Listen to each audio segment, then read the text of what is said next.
Hello and welcome to the Query channel. I am Jason, your host. Hope you're all having a wonderful, splendiferous day. It's 4:54 a.m. I did a bad thing last night. I was tired. I had a long day, so I went to bed at 10 p.m. 10 p.m. is a bad time for me to go sleep. I usually sleep at the maximum I'll get is about 5 hours. So if I go bed at 10 and I manage to actually get to sleep, I will wake up every hour or hour and a half, but by the time it gets to 3 a.m, I'm awake and there's no freaking way that I'm getting back to sleep. So, yeah, I've been up for a little bit. Surprises. Now, a lot of autistic people don't do well with surprises. It's... How can I best put it?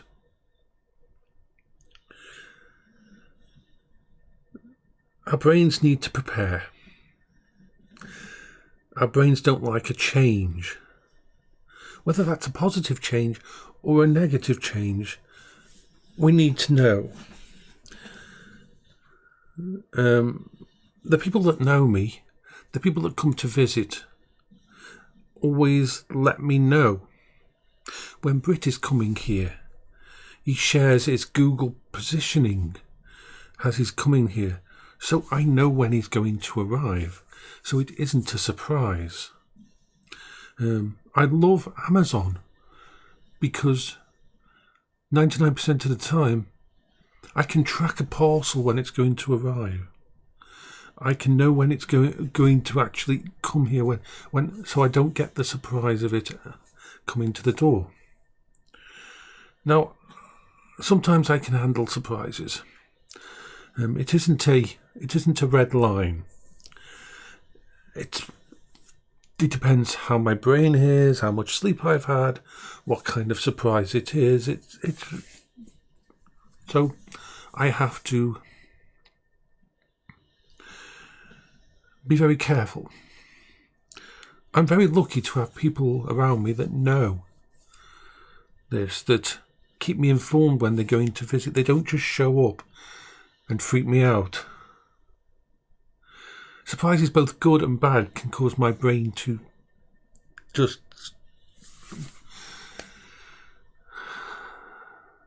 It's like that moment on a motorway if you're driving a car when a crash happens in front of you and you have to slam on the brakes. Or someone walks out in front of a car and not looking left and right, and you've got to hit the emergency stop. That's how my brain reacts. I have lots of coping strategies to deal with it. Like I have coping strategies for if something arrives from a parcels and it's like downstairs when I order takeout. I have a tablet. It's one of my old tablets, and it's set up with the main camera, the front camera on the front door. And Brit Monkey and Lulo and anybody else who's come to visit me will know that as soon as I've ordered food, I turn on that tablet and that camera's live, and I take that with me any room I'm in. In fact, pause this. I'll go get it and show you. So, this is the tablet. It's in a, as you know, I put my items in cases to keep them safe. It's an old Onyx tablet, and basically it's got a stand on the back that moves away, but let's say I've ordered takeout or a food delivery.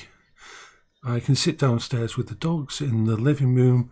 I can put this in front of me on the actual table and the little coffee table in front of me with the camera from outside the front door turned on, and I don't get surprised by someone pressing the intercom. I know. It's brilliant. It's Not a very good tablet for actually use. It hasn't got much in it, but for what I use it for, I can take it in the living room, take it in the kitchen, I can take it outside in the backyard. This is a very soft, malleable, silicon type case. It's like that. You can move it and bend it and means it doesn't get broken. So this is like, we can just take it anywhere and just set it up. Brilliant. So that helps with, so I don't get surprises when people come into my front door. In here I don't have to worry, because over there, what you can't see, and I don't show it because you don't show the outside of the front of your house, because people can find out where you live. In some ways that boat has already gone, but yeah, I have to be secure as much as possible. So every time you see me look over here, I can see the front of my house, I can see the side of my house, the back of my house, and everything thingy, and it's all on a timer and recorded. So no surprises there, which is a good thing.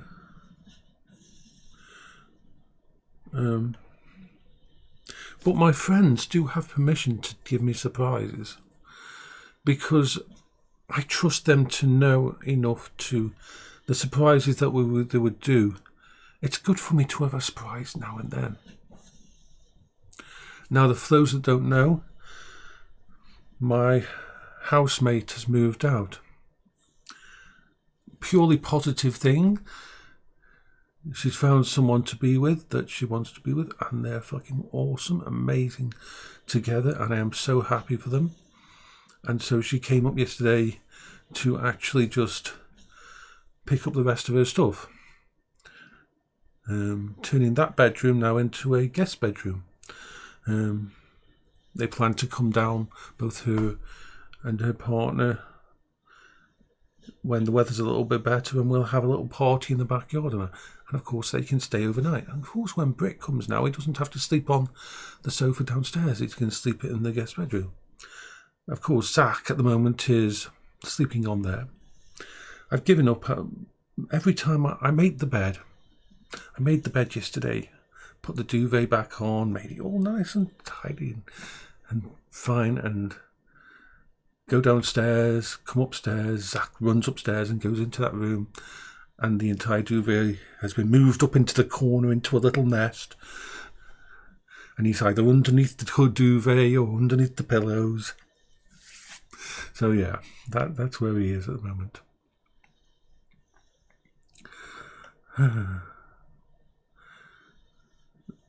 I am coming into 2025. I'm in a much better position than I was before. I've got more real life friends. They're only an hour away or so, or 2 hours away. I'm very lucky to have that now. This time having someone stay at my house for a couple of months actually really made things, gave me such a breath of stepping back and allowing me to redo a lot of my coping strategies, because having someone here so I could put aside a lot of my I'm alone coping strategies allowed me to reform them and create better options and evolve them as it should be. So someone coming to stay with me was always going to be a temporary thing, but it also was a learning process. If I do meet someone, if I do get involved with someone, and there's always the option then for them to come and stay.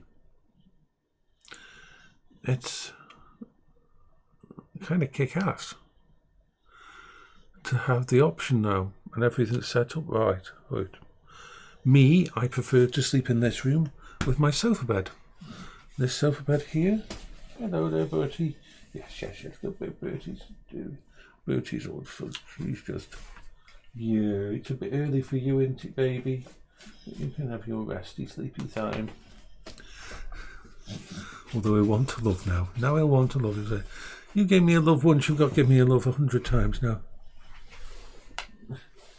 Yeah, as you'll notice, his tongue's hanging out. When a lot of staffies, their tongues are just a little bit long for their mouth, and so when they go to sleep, their tongue sort of just hangs out the side.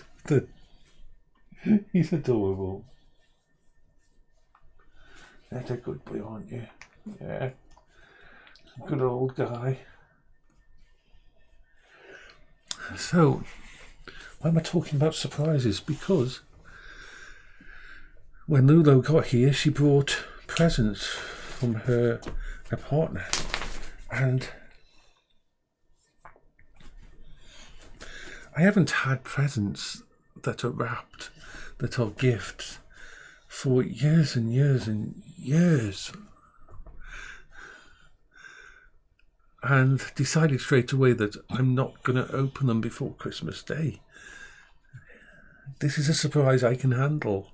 And I'm actually going to record it. Primarily, I'm going to record it for Lulu and their partner so that they can send a video to them of me opening it, because it's been so many years since I've had a present like that. Probably back since before Paola died. So having a couple of presents to open, I have no freaking idea what they are. But whatever it is, I know that it's with intent and care. Are you sleepy? Yes, you're a sleepy little dog, aren't you? Yeah. You want lots of love, don't you? You're beautiful. It's so adorable, but it is. Oh, yeah, you're sweet and beautiful and adorable. Oh. He's over 16 years old now, which is a very good age for a staffy. You're grunty, aren't you? You're very grunty at the moment. Yeah, you've woken up and you're grunty. But no, I'm in a much better place at the end of this year. Having this room set up, instead of spreading my tech through the entire house. The entire house still has tech in it, but this is my tech-safe place, and everything's set up here. And it's going to be brilliant for the summer, because the only room I can cool down is this room with the air conditioner in it. Can't really cool down any of the other places in this room, in this house. And I've already got set up a backup computer right next to this, which is my little laptop that runs on 65 watts. And still, a lot of my games run on it fine. It's a ThinkPad. So, if it comes down to it, this computer gets shut down, so there isn't much heat in the summer. And I've got my air conditioning in it, and I'll be sleeping in the same room as I've got the air conditioning. So I only have to try to cool down this room. So that's the plan for the summer. But yeah. So what's my plans for Christmas Day? Because I'm going to be alone. Well, I'm not really going to be alone. When you've got Discord and everything else, there's always going to be people around you.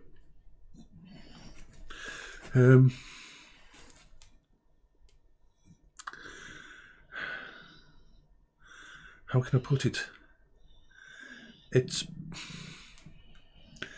I'm going to actually cook a proper meal, even though it's just me.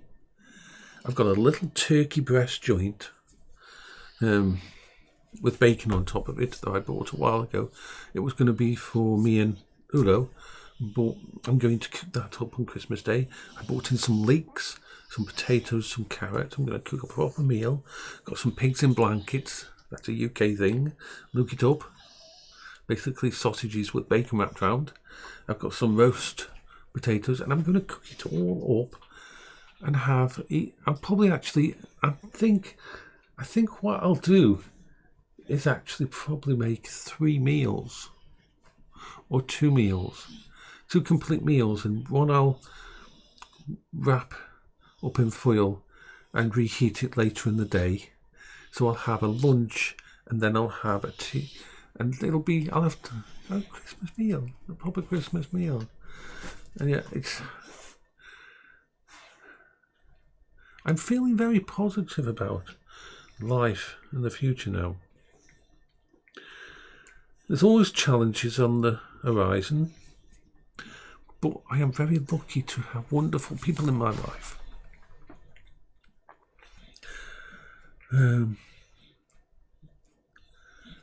I need to restart some of my exercises, and I need to reduce my weight. Not for dieting concerns, but I need to keep my weight high, so if I have a GERD event, I don't lose massive amounts of weight. But at the same time, I can't let go above a certain thingy because it will affect my body. So that's just a balancing act I need. Like I said, I'm going to learn some of the Japanese stuff, the languages and that written, so I want to do that. And I've got a few plans for AI and that.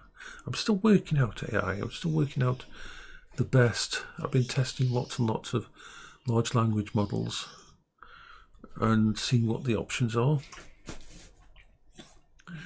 And I am just in a very good place.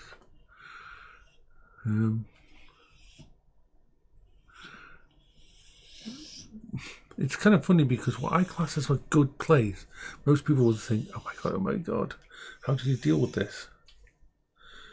I'm very happy about my Quingo at the moment, my mobility scooter, because it's got the lead acid style batteries, not lithium. I'm just keeping it trickle charged at all times, so the damage from being out in the cold isn't ever going to be as bad. As soon as we get to early spring and that, I'm going to take it out on like a 20-mile run just to see how much left in the tank, because those batteries are supposed to be able to handle they're supposed to be able to handle they've got a range when they're at optimum condition of 55 miles. So I need to take them out and see just what's left in them and whether or not I need new batteries. Because I might not need new batteries. I budgeted for next year to save up for some new batteries for it, and I might not need them. So I will say bye-bye for now, you wonderful, splendiferous people.